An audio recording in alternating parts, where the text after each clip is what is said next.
Back to you. But, Peter, it sounds like the entire Kennedy family is going to vote for Joe, to the horror of RFK Jr. Some family.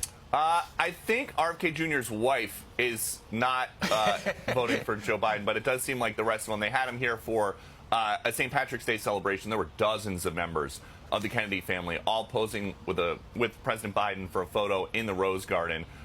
We do expect to hear more from them over the next couple months.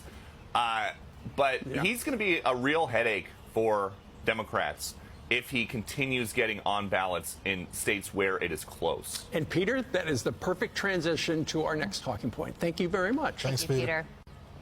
Yep, he's a real headache, and that explains why the DNC had a conference call. Yeah. And it becomes very clear that they don't like him in the race because he will siphon votes away from Joe, which ultimately could tilt the balance of power toward Trump. Yeah, Peter had the poll in his report that he just did, and when it's a three-way matchup, when it's a two-way matchup, President Trump versus President Biden, Trump beats Biden by 1.6%. When it's a three-way matchup, Trump beats Biden by over 5 percentage points. This has the other third-party candidates in it as well. So you could see why the DNC and the Biden campaign are what is being described as in panic mode right now. Because of the initial thought, here's an example. Here's the state senator, Mallory McMorrow, says this.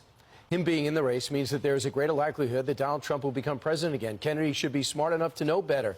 But I don't think he does. I think his ego's in the way. Now, the problem is, and the reason why this is another congressman, Congressman Art Garcia says, I'm personally offended and just disgusted by his campaign. Oh, that's nice. I didn't know he needed your approval. Right now, he's only on in